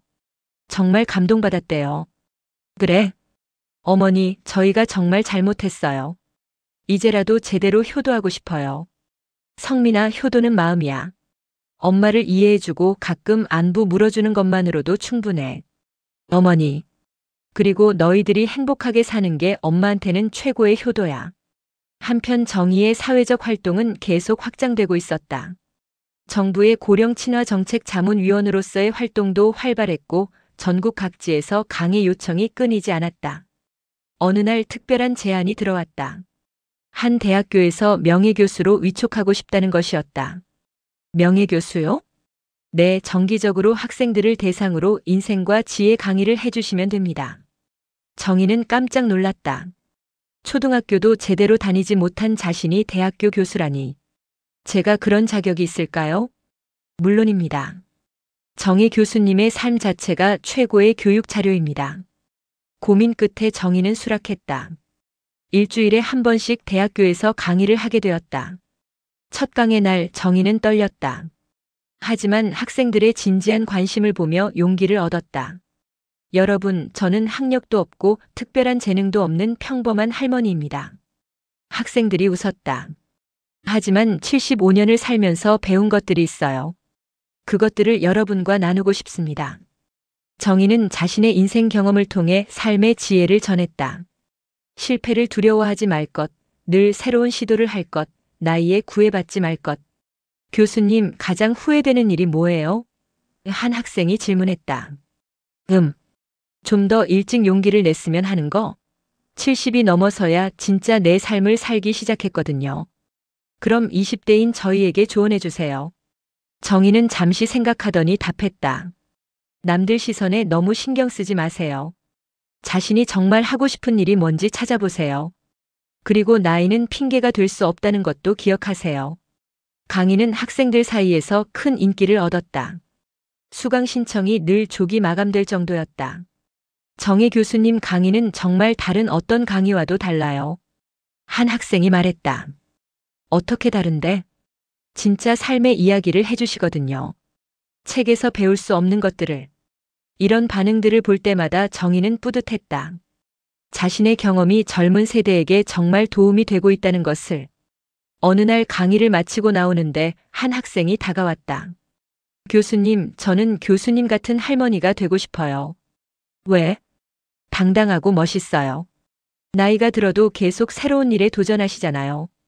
정희는 그 말을 듣고 깊이 감동했다. 젊은 사람이 자신을 롤모델로 생각한다니. 그날 밤 정희는 일기에 썼다. 오늘 한 학생이 나 같은 할머니가 되고 싶다고 했다. 정말 기뻤다. 내가 누군가에게 희망과 용기를 줄 수 있는 존재가 되었다는 게 신기하다. 70대에 이런 보람을 느낄 수 있을 줄 몰랐다. 한편 실버타운에서도 정의를 중심으로 한 활동들이 더욱 다양해졌다. 실버 창업 동아리, 세대 간 멘토링 프로그램, 지역사회 봉사활동 등이 새롭게 시작되었다. 정희 씨 덕분에 우리 실버타운이 정말 활기차졌어요. 관리소장이 감사해했다. 다들 함께 해주시니까 가능한 일이에요. 정희는 이런 활동들을 통해 노인에 대한 사회적 인식을 바꾸고 싶었다. 노인을 단순히 도움받아야 할 대상이 아니라 사회에 기여할 수 있는 자원으로 보는 시각을 확산시키고 싶었다. 어느 날 정희는 실버타운 옥상에서 바다를 바라보며 생각했다. 3년 전에는 상상도 못했던 삶을 살고 있구나. 아들 집에서 눈치를 보며 살던 자신이 이제는 대학 교수가 되고 정부 자문위원이 되고 책까지 낸 작가가 되었다. 무엇보다 소중한 건 가족과의 관계가 회복된 것이었다. 거리를 두니까 오히려 서로를 더 소중하게 생각하게 되었다. 성민은 이제 일주일에 2번씩 안부 전화를 했고 미영도 한 달에 1번은 찾아왔다. 손자 손녀들도 할머니를 자랑스러워했다. 할머니, 친구들이 우리 할머니 텔레비전에 나온다고 부러워해요. 지은이가 자랑스럽게 말했다. 할머니는 우리 가족의 자랑이에요. 준호도 덧붙였다. 정희에게는 이런 가족들의 인정과 사랑이 가장 큰 힘이었다. 그날 밤 정희는 남편 순철의 영정사진에 대고 말했다. 여보, 고마워요. 당신이 내 명의로 해둔 덕분에 이런 새로운 삶을 시작할 수 있었어요. 처음엔 미안했는데 이제는 당신이 정말 깊이 생각해서 그렇게 해둔 거라는 걸 알겠어요. 바람이 창문을 살짝 흔들었다. 마치 남편이 대답하는 것 같았다. 정희의 새로운 인생은 이제 완전히 궤도에 올랐다. 그리고 앞으로 더 많은 가능성들이 기다리고 있었다. 제10장 바다가 부르는 곳. 정희가 실버타운에 온 지 5년이 지났다. 이제 77세가 된 그녀는 여전히 활력이 넘쳤다. 새벽 6시 정희는 언제나처럼 일어나 창가에 섰다. 수평선 너머로 떠오르는 해를 바라보는 것으로 하루를 시작하는 것이 그녀의 변함없는 습관이었다. 오늘도 좋은 하루가 될 것 같구나. 정희는 혼잣말을 하며 미소를 지었다. 아침 산책을 나가니 평소보다 많은 사람들이 해안가에 나와 있었다. 오늘은 실버타운 개관 10주년 기념 행사가 있는 날이었다. 정희 선생님 일찍 나오셨네요. 뒤에서 부르는 목소리에 돌아보니 새로 입주한 김영수 씨였다. 퇴직한 의사로 정희의 강의를 듣고 감명받아 이곳에 온 사람이었다. 영수 씨도 일찍 나오셨네요. 선생님 덕분에 새로운 삶을 시작할 수 있었거든요. 정말 감사해요. 요즘 실버타운에는 정희의 이야기를 듣고 온 사람들이 많았다. 전국에서 찾아오는 견학객들도 늘어나서 이제 예약 없이는 들어가기 어려울 정도였다. 정희 씨 때문에 우리 실버타운이 전국에서 가장 유명한 곳이 되었네요. 관리소장이 자주 하는 말이었다. 오전 10시 기념 행사가 시작되었다. 전국에서 온 손님들, 지역 관계자들, 언론인들로 커뮤니티 센터는 가득 찼다. 오늘 기념 강연을 해주실 분을 소개합니다. 우리 실버타운의 자랑, 정희 선생님입니다. 박수 소리와 함께 정희가 무대에 올랐다. 5년 전과는 확연히 달랐다. 자신감 넘치는 모습에서 더 이상 눈치를 보는 그림자는 찾아볼 수 없었다. 안녕하세요, 여러분. 정희의 목소리는 또렷하고 힘이 있었다. 5년 전 저는 이곳에 짐짝처럼 버려진 기분으로 왔습니다. 회장이 조용해졌다. 하지만 지금 생각해보니 그때가 제 인생의 진짜 시작이었어요. 정희는 지난 5년간의 이야기를 들려주었다. 처음에 두려움과 외로움, 새로운 사람들과의 만남, 텃밭에서의 깨달음, 그리고 지금까지의 여정. 나이는 숫자에 불과하다는 말, 이제 정말로 믿어요. 77세인 지금이 제 인생에서 가장 행복하고 의미 있는 시간입니다. 관객들이 진지하게 들었다. 여러분께 말씀드리고 싶어요. 언제든 새로운 시작은 가능합니다. 용기만 있다면요. 강연이 끝나자 기립박수가 터져 나왔다. 질문 받겠습니다. 한 중년 여성이 손을 들었다. 선생님, 혹시 후회되는 일은 없으세요? 정희는 잠시 생각하더니 답했다. 후회라기보다는 아쉬움이 있죠. 좀 더 일찍 용기를 냈으면 어땠을까 하는. 하지만 때늦은 시작이라는 건 없다고 생각해요. 또 다른 질문이 이어졌다. 가족과의 관계는 어떻게 되셨나요? 오히려 더 좋아졌어요. 거리를 두니까 서로를 더 소중하게 생각하게 되었죠. 무엇보다 제가 독립적인 삶을 살게 되니까 가족들도 저를 더 존중해 주더라고요. 행사가 끝난 후 정희는 특별한 손님들을 맞았다. 성민과 미영, 그리고 이제 대학생이 된 준호와 고등학생이 된 지은이가 온 것이다. 할머니, 강연 정말 멋졌어요. 지은이가 흥분해서 말했다. 할머니 덕분에 저희 가족이 유명해졌어요. 준호도 자랑스럽게 말했다. 성민은 어머니를 바라보며 감회가 깊었다. 어머니, 정말 많이 변하셨어요. 변한 게 아니라 원래 모습을 찾은 거야. 미영도 시어머니를 보며 마음이 복잡했다. 5년 전 자신이 얼마나 좁은 시야를 갖고 있었는지 새삼 깨달았다. 시어머니, 정말 죄송해요. 그때 제가. 됐어, 미영아. 이제 그런 말 하지 마. 모든 게 다 잘 되었잖아. 저녁에는 가족들과 함께 실버타운 근처 식당에서 식사를 했다. 할머니, 앞으로 또 어떤 계획이 있으세요? 준호가 물었다. 요양원에 계신 분들을 위한 프로그램을 만들어 보려고 해. 거기 계신 분들도 의미 있는 시간을 보내실 수 있도록. 와, 할머니 정말 대단해요. 정희는 실제로 새로운 프로젝트를 구상 중이었다. 거동이 불편해서 실버타운 같은 곳에 살 수 없는 어르신들도 소외되지 않도록 돕고 싶었다. 가족들이 돌아간 후 정희는 혼자 바다를 바라보며 산책했다.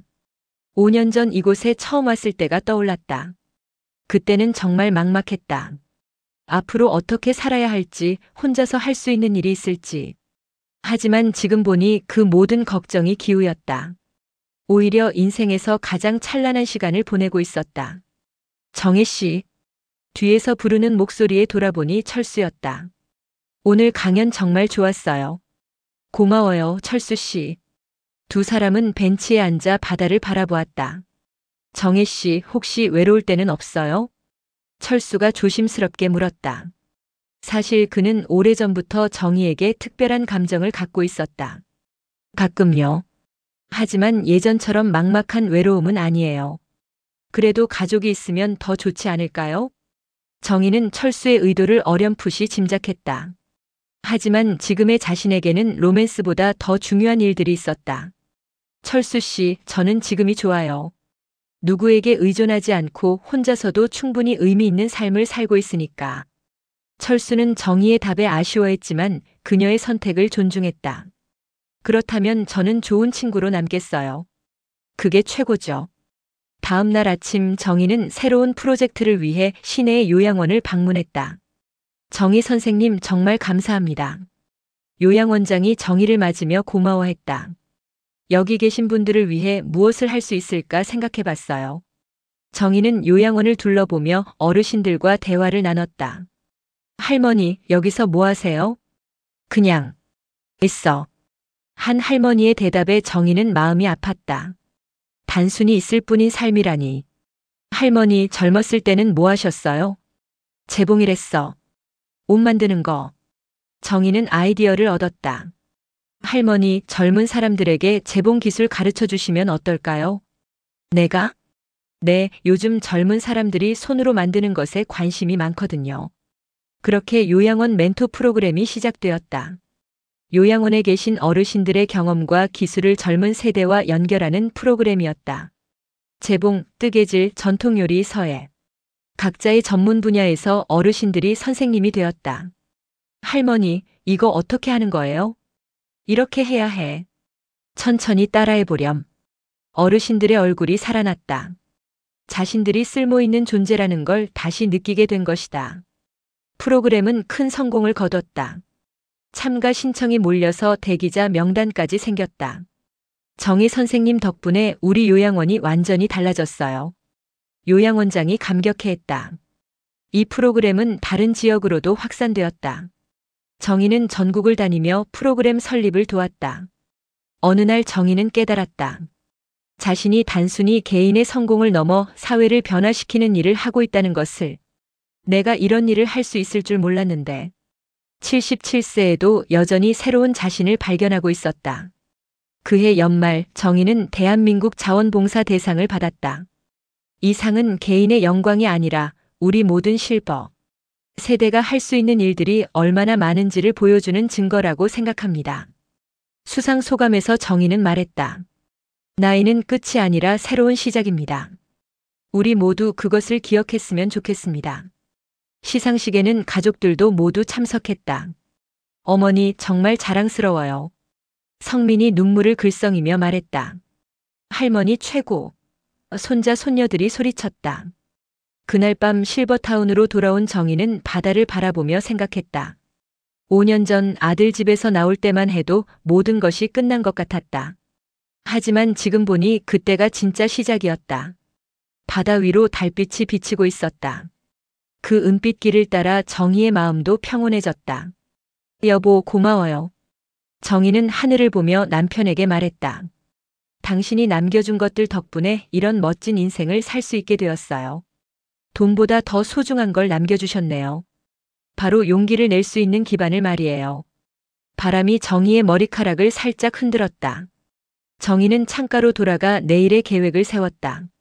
새로운 요양원 방문, 대학 강의 준비, 지역 청소년들과의 만남. 77세의 정희에게는 여전히 할 일이 많았다. 그리고 그 모든 일들이 즐거웠다. 내일도 좋은 하루가 될 거야.